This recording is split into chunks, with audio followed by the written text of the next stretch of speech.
Welcome to Digestible Books, where powerful ideas come in small doses. Today, we're diving into the full summary of How to Win Friends and Influence People, a timeless classic that's transformed how millions connect, communicate, and lead.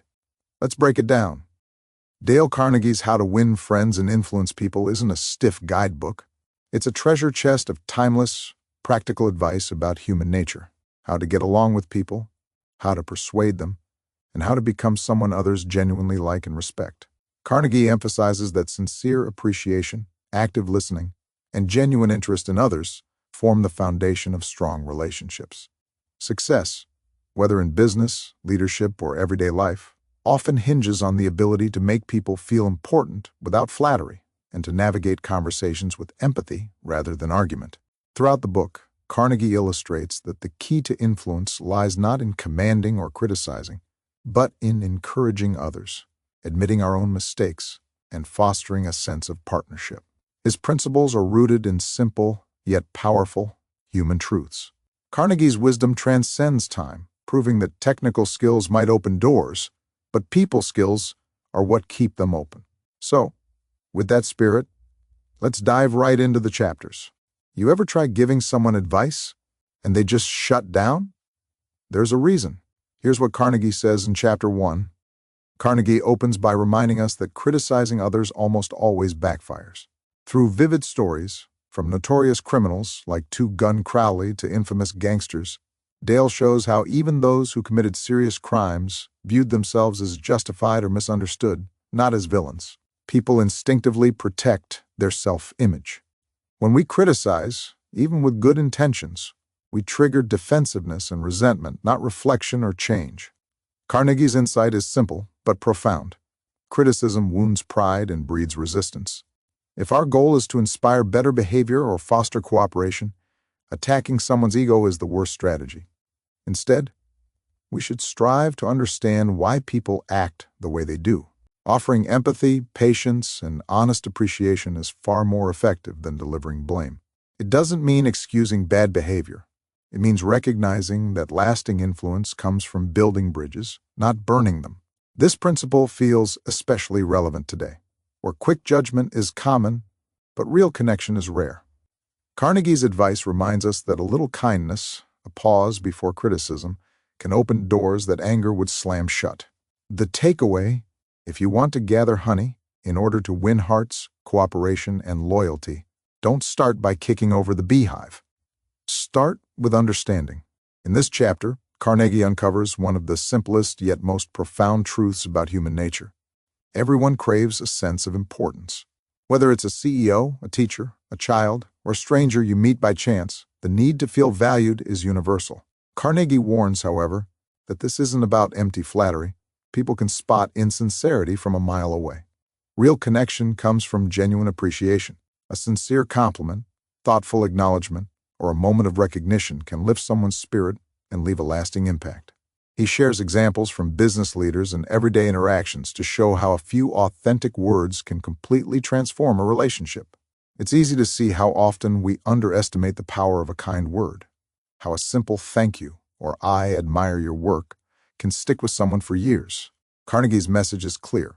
If you want to influence people and build meaningful connections, start by recognizing their worth in an honest way.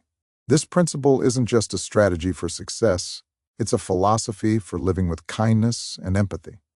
The takeaway? When you make people feel important, not only do you win their trust, but you also nurture their best selves. Carnegie dives deeper into a vital principle of human relations: the art of focusing on what others want, not just what we want. True influence, he explains, isn't about pressure or persuasion. It's about showing people how fulfilling your idea can also fulfill their own desires. Carnegie encourages us to think from the other person's point of view. What do they care about? What motivates them? Instead of broadcasting our needs, we should tune into theirs, like finding the right frequency on a radio. He illustrates this with real-world examples, from successful business negotiations to everyday interactions, where the magic happens only when people feel their own interests are being honored. It's a humbling reminder of how often we slip into talking about ourselves instead of listening. Carnegie's advice isn't just strategic, it's respectful. When you sincerely seek to help others achieve their goals, cooperation comes naturally. Influence begins not by demanding attention, but by earning it through genuine understanding of what matters to others. In a world full of noise, one small thing still cuts through: a sincere smile. It speaks louder than words, and it changes how people see you. The magic trick Carnegie shares here is beautifully simple: smile. A genuine smile is a silent but powerful way of saying, "I'm happy to see you," without uttering a word. Carnegie points out that a smile can open doors, warm hearts, and make interactions smoother. Whether you're meeting someone for the first time or deepening an old friendship, it costs nothing, yet its value is immeasurable. More than just a social courtesy, a sincere smile sends a message of goodwill, putting others at ease and making you instantly more approachable. Carnegie stresses that the key word is sincere. A forced or mechanical smile won't create the same connection. It's surprising how often we underestimate this small gesture in a fast-paced world where rushing and distraction have become the norm. But a real smile cuts through that noise, offering a moment of genuine human connection. The takeaway? If you want to be welcome anywhere, start with a simple, heartfelt smile. It's the universal language of kindness. Carnegie highlights a simple but deeply meaningful habit: remembering and using people's names. A person's name, he explains, is more than just a label. It's intimately tied to their identity, self-worth, and sense of belonging. Hearing one's own name, spoken with sincerity, is music to the ears. It signals respect, attentiveness, and genuine interest.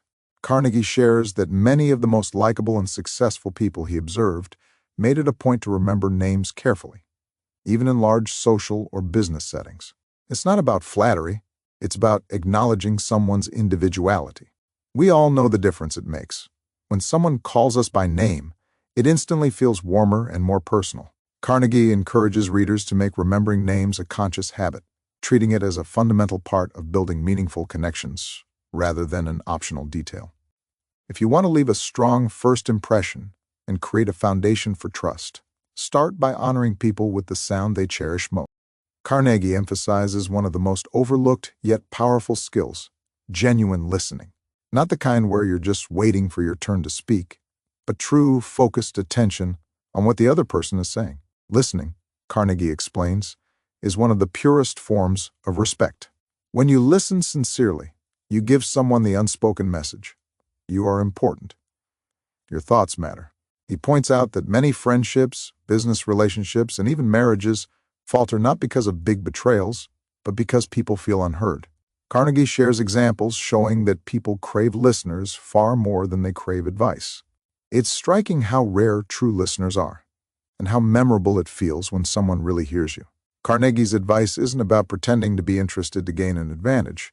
It's about cultivating a genuine curiosity and care for others.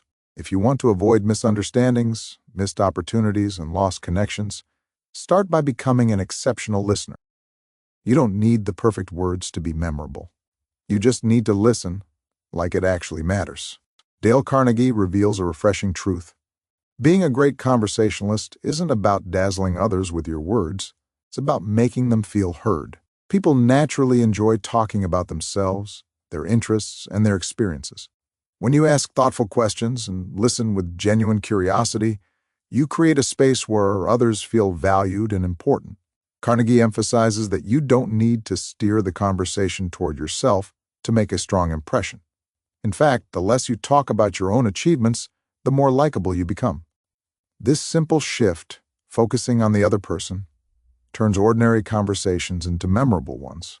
It's remarkable how powerful it feels when someone gives us their full attention. The takeaway? To leave a lasting impression. Listen more, talk less, and let others share their story. If you want to build real connection, don't talk about yourself, talk about what they love. People open up when the conversation turns to something that lights them up: their passions, their work, their family, their dreams. Take a sincere interest, ask thoughtful questions, and let their world take center stage. That's how trust begins. But interest alone isn't enough. What makes someone really like you is feeling valued, not flattered, but appreciated. Carnegie reminds us that people don't forget genuine appreciation when you notice something real about someone and speak it with sincerity. Together, these two habits, caring about what they care about and recognizing their worth are simple, powerful, and deeply human. Do them sincerely, and people won't just like you, they'll remember you. The author opens this chapter with a bold truth. Even when you technically win an argument, you often lose where it really counts, in goodwill and trust. Arguments stir up defensiveness and resentment, making the other person feel belittled rather than enlightened. Carnegie stresses that proving someone wrong rarely changes their mind, it just hardens their position. Instead of aiming to conquer in conversation, he urges us to seek common ground, to build bridges rather than walls. Sometimes, the wiser choice is to step back, let go of the urge to be right, and prioritize the relationship. The most valuable discussions in my life weren't about winning points. They were about understanding and respect. Winning people over isn't about defeating them, it's about joining them where they are. Telling someone they're wrong rarely changes their mind. But admitting you're wrong, that changes everything. One of the quickest ways to damage a connection is to tell someone they're wrong. Even if you're backed by facts, confronting someone head-on usually doesn't change their mind. It only hardens it. That's because you're not just challenging their opinion, you're touching their identity. Instead of forcing your point, take a softer, wiser route, ask questions, stay curious, and let them discover the truth for themselves. It's not about being passive, it's about being respectful. And when you're the one who's wrong, the most powerful thing you can do is admit it. Openly, clearly, and even gladly. That kind of humility doesn't weaken you. It earns you trust, softens tension, and deepens respect. When you stop trying to win and start trying to understand, you shift the tone from conflict to connection. In the end, it's not about being right, it's about keeping the relationship strong.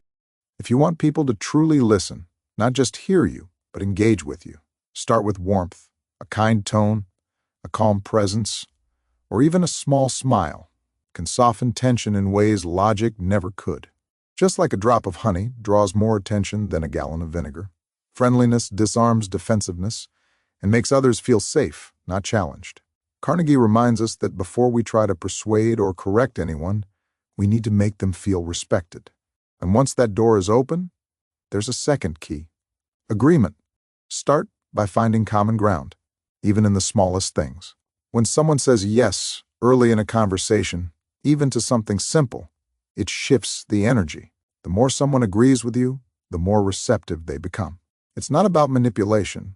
It's about building connections step by step. When people feel aligned and understood, they're far more willing to meet you halfway. So whether you're resolving a conflict, making a request, or simply trying to connect, begin with gentleness, look for shared ground, and watch how easily resistance turns into trust. When people are upset, what they need most isn't a solution. It's to be heard. Carnegie reminds us that listening without interruption is one of the most powerful things you can offer in a tense moment. Just letting someone speak, without correcting, defending, or rushing in, helps release frustration and allows emotions to settle. It's not passive, it's healing. And once the intensity fades, that's when true cooperation becomes possible. But cooperation isn't something you demand, it's something you invite. Instead of giving orders, Carnegie suggests asking thoughtful questions that lead people toward the outcome you hope for. This subtle shift gives them a sense of ownership and involvement, making them far more likely to engage fully and willingly.